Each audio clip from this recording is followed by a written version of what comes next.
Bismillahirrahmanirrahim. Assalamualaikum warahmatullahi wabarakatuh.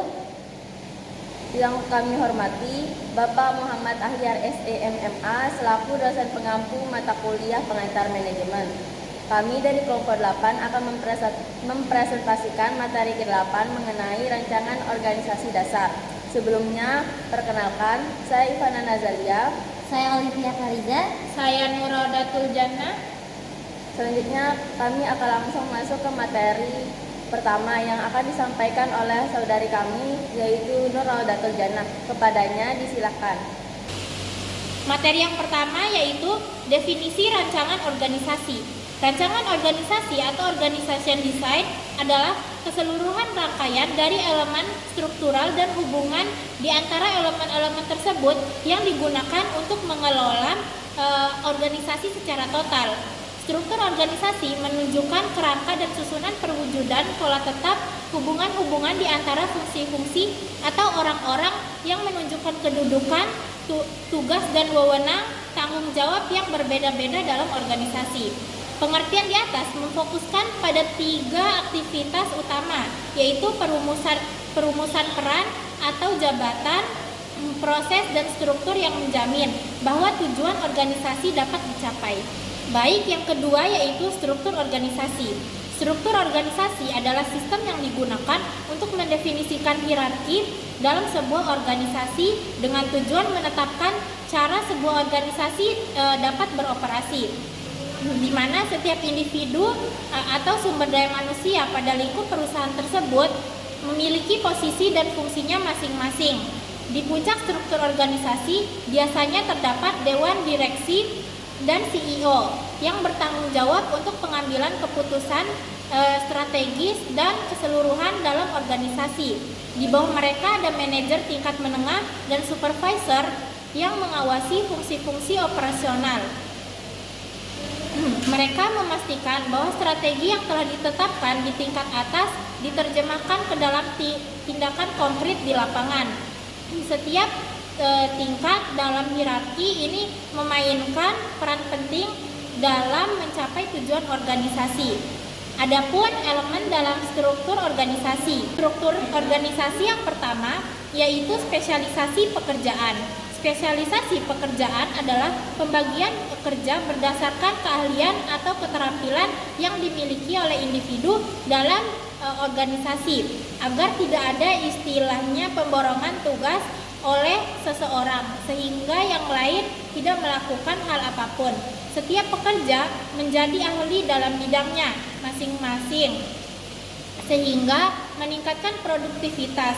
Misalnya dalam bidang manufaktur, jalur perakitan menugaskan tugas-tugas berulang pada pekerja perorangan sehingga memperlancar produksi. Meskipun spesialisasi meningkatkan efisiensi, hal itu dapat membatasi fleksibilitas dan kemampuan beradaptasi karir.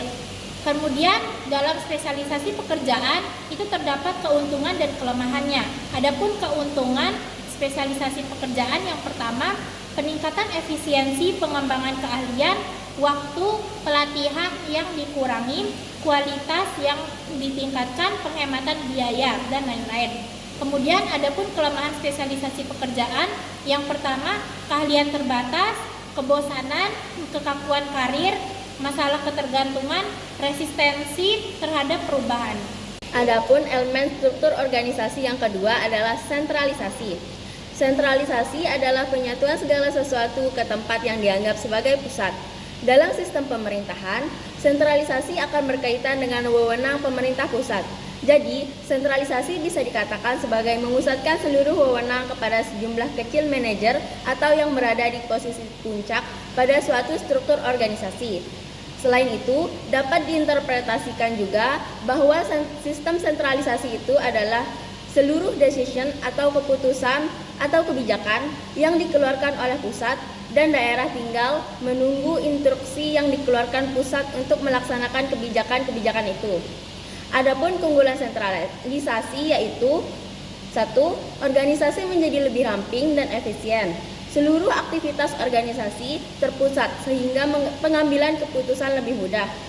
Perencanaan dan pengembangan organisasi lebih terintegrasi. Tidak perlu jenjang koordinasi yang terlalu jauh antara unit pengambilan keputusan dan yang akan melaksanakan. Lalu, peningkatan resource sharing dan sinergi. Sumber daya dapat dikelola secara lebih efisien karena dilakukan secara terpusat.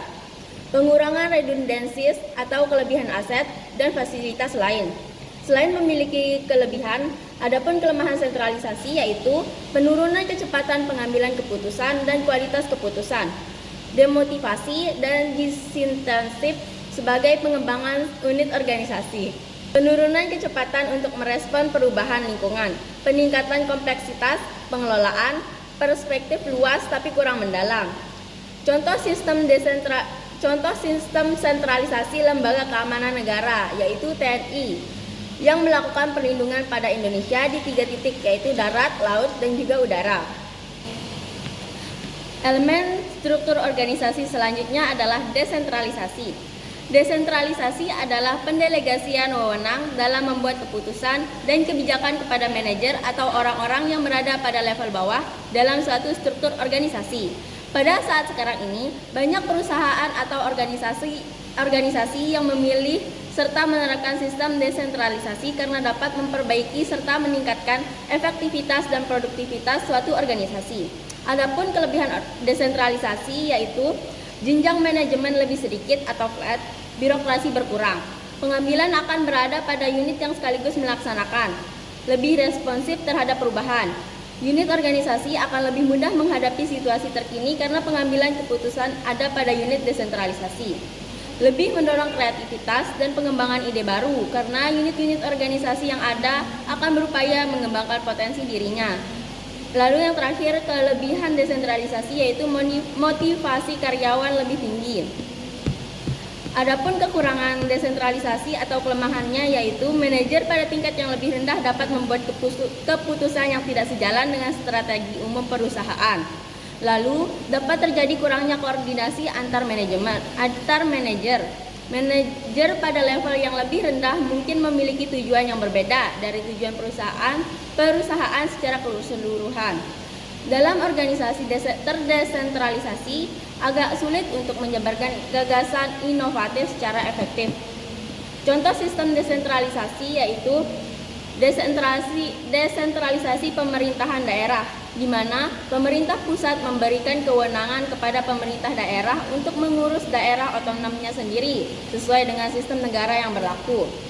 Selanjutnya yaitu organisasi tradisional. Organisasi tradisional didefinisikan sebagai struktur yang biasanya diwakili oleh bagan organisasi vertikal dengan fokus pada hierarki departemen dan pemikiran silo yang dapat mengarah kepada suboptimalisasi dan inefisiensi dalam organisasi. Menurut organisasi tradisional, organisasi dipandang sebagai sebuah sistem tertutup di mana semua variabel diperhatikan dan berada di bawah pengendalian. Selanjutnya mengenai organisasi tradisional. Organisasi tradisional didefinisikan sebagai struktur yang biasanya diwakili oleh bagan organisasi vertikal dengan fokus pada hierarki departemen dan pemikiran silo yang dapat mengarah kepada suboptimalisasi dan inefisiensi dalam organisasi. Menurut organisasi tradisional, organisasi dipandang sebagai sebuah sistem tertutup di mana semua variabel diperhatikan dan berada di bawah pengendalian pihak manajemen. Tetapi satu hal pokok bahwa teori organisasi tradisional mengabaikan faktor manusia. Nasib para pegawai atau karyawan tidak diperhatikan. Mereka seakan-akan dianggap sebagai bagian dari mesin. Materi selanjutnya ialah ciri-ciri struktur organisasi tradisional. Adapun ciri-ciri struktur organisasi tradisional, yang pertama, hubungan antara atasan dan bawahan masih bersifat langsung melalui satu garis wewenang. Yang kedua, jumlah karyawan sedikit sehingga dinamakan organisasi sederhana. Yang ketiga, pimpinan dan karyawan saling mengenal dan dapat berhubungan setiap hari kerja. Yang keempat, puncak pimpinan biasanya pemilik perusahaan. Yang kelima, pucuk pimpinan dipandang sebagai sumber kekuasaan tunggal. Yang keenam, tingkat spesialisasi tidak begitu tinggi. Dan yang terakhir, tujuan organisasinya sederhana. Adapun bentuk-bentuk struktur organisasi tradisional. Yang pertama, struktur simpel. Struktur simpel memiliki rentang kendali yang luas, otoritas yang terpusat pada satu orang, dan sedikit formalisasi. Struktur sederhana ini paling banyak digunakan pada bisnis kecil. Adapun keunggulan struktur sederhana, yaitu struktur ini cepat, fleksibel, dan dana akuntabilitasnya jelas. Sedangkan kelemahan dari struktur simpel ini adalah memiliki resiko yang tinggi karena bertumpu pada satu orang. Kedua, struktur fungsional. Struktur fungsional adalah desain organisasi yang mengelompokkan spesialisasi kerja yang serupa. Kelebihan dari struktur fungsional adalah keunggulan yang diperoleh dari spesialisasi pekerjaan. Menyatukan spesialisasi seperti menghasilkan skala ekonomi, meminimalkan duplikasi personel dan peralatan, serta membuat karyawan nyaman dan puas karena memberi mereka kesempatan untuk berbicara bersama rekan-rekan mereka. Adapun keunggulan dari struktur ini adalah penghematan biaya dari spesialisasi. Para pekerja dikelompokkan dalam pembagian tugas yang sejenis. Sedangkan kelemahannya adalah terlalu fungsionalis sehingga mengakibatkan seorang manajer kehilangan fokus terhadap tujuan perusahaan. Karyawan hanya meminta pengetahuan terbatas dan tidak memahami pekerjaan unit organisasi lainnya. Yang ketiga, struktur divisional. Struktur divisional adalah struktur organisasi yang terdiri dari unit bisnis atau divisi yang terpisah. Dalam divisi ini, setiap divisi memiliki otonomi terbatas, dengan manajer divisi yang memiliki wewenang atas unitnya dan bertanggung jawab atas seluruh kinerja. Adapun keunggulan dari struktur ini adalah berfokus pada hasil, di mana manajer divisi bertanggung jawab terhadap keberhasilan produk dan layanannya. Sedangkan kelemahan dari struktur ini adalah duplikasi dipilas dan sumber daya akan menambah biaya dan mengurangi allowance.